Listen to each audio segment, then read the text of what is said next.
ফিতনার মধ্যে পতিত হবে, তার অন্যতম একটি বড় কারণ হলো বেপরদা নারী। সবচেয়ে বড় কারণ বেগানা নারী। এই নারী, তারা কি শুনছে? আমাকে শুনছে? তারা বেগানা নারী। এই নারী চরিত্রকে হেফাজত করার জন্য, ফিতনা থেকে বাঁচার জন্য সে অন্যতম কারণ। আবার সে ফিতনার মধ্যে পতিত হওয়ারও অন্যতম কারণ। কেন? ওই নারী যদি হালাল হয়, বৈধ হয়, তাহলে ওই নারী আপনার জান্নাতে যাওয়ার মাধ্যম হবে, আপনার ফিতনা থেকে বাঁচানোর কি হবে? মাধ্যম হবে।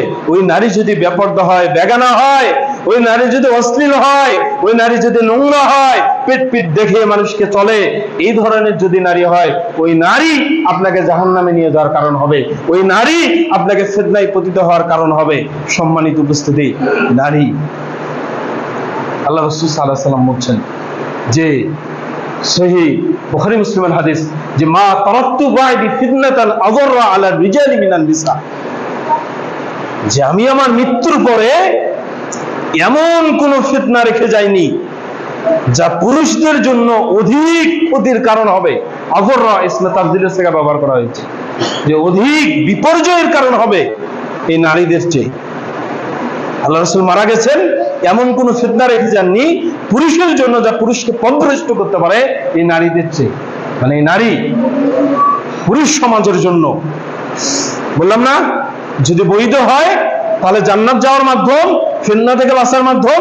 আর যদি বৈধ না হয়, বেগানা হয়, তাহলে এই নারী জাহান্নামে যাওয়ার কারণ হবে। আল্লাহ রাসূল বলছেন যে এটাই তোমার জীবনের সবচেয়ে বড় ফিতনা।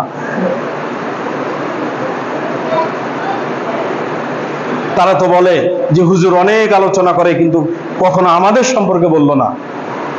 মা বোনেরা, আপনারা শোনেন, আপনারা আমাদের মা, আপনারা আমাদের বোন। আপনাদের পেট থেকে এসেছে সালাউদ্দিন আইয়ুবী রাহিমাহুল্লাহ, যারা বিশ্ব বিখ্যাত ব্যক্তি ছিল। আপনাদের পেট থেকে এসেছে ইমাম বুখারী রাহিমাহুল্লাহ, ইমাম মুসলিম রাহিমাহুল্লাহ, ইমাম আহমদ বিন হাম্বল রাহিমাহুল্লাহ, ইমাম নাসাই রাহিমাহুল্লাহ। বিভিন্ন সেই জগৎ বিখ্যাত ব্যক্তি আপনাদের পেট থেকে এসেছে। আর আপনাদের পেট থেকেও ওই নমরুদ এসেছে, আপনাদের পেট থেকেও ওই ফিরাউন এসেছে, আপনাদের পেট থেকেও ওই আবু জেহেল এসেছে। মনে রাখবেন, আপনি চাইলে একটা শক্তিশালী প্রজন্মকে আপনি তৈরি করতে পারেন। মনে রাখবেন, সালাউদ্দিন আইয়ুবী রাহিমাহুল্লাহ তিনি ফিলিস্তিন বিজয়ী করেছেন। মা জাতিকে ভালো হতে হবে। গোড়া ঠিক তো সব ঠিক। গোড়া যদি নরমাল হয়ে যায় তাহলে সবকিছু আপনার নরমাল হয়ে যাবে, আদর্শ পরিবার হবে না। গোড়া ঠিক করতে হবে, আপনাকে ঠিক হতে হবে, আপনাকে সেই আপনার হৃদয় খুব শক্ত হতে হবে, কঠোর হতে হবে, আপনার যেন কোনো সন্তান বিপদে না যায়।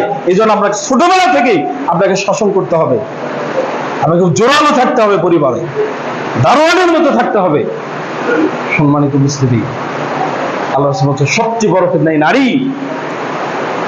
আরেকটু বলি, আল্লাহ রাসূল সাল্লাল্লাহু আলাইহি ওয়াসাল্লাম বলছেন যে আইয়ুমা ইমরাতিন, যে কোনো মহিলা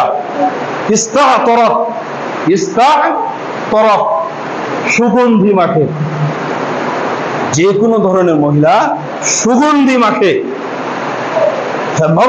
কওমিন, এবং কওমের পাশ দিয়ে, মানুষের পাশ দিয়ে সে চলাচল করে, কেন? ইয়াজিদু মিন রিহা, যাতে করে ওই কওমের লোকেরা, ওই সমাজের লোকেরা, ওই দোকানপাটের লোকেরা যাতে তার সুগন্ধি ঘ্রাণ যেন নিতে পারে। আল্লাহ রাসূল বলেন ফাইয়া জানিয়া, এই মহিলা হচ্ছে জেনাকার। এই মহিলা কি? ও মহিলা জেনা করেনি, ও মহিলা জেনা করেনি, শুধুমাত্র সুগন্ধি মেখে বাড়ির বাইরে বের হয়েছে, ওই সুগন্ধি আরেকজন শুকেছে, যার কারণে ওই মহিলা জেনাকার। আল্লাহ রাসূল বলছেন জেনাকার।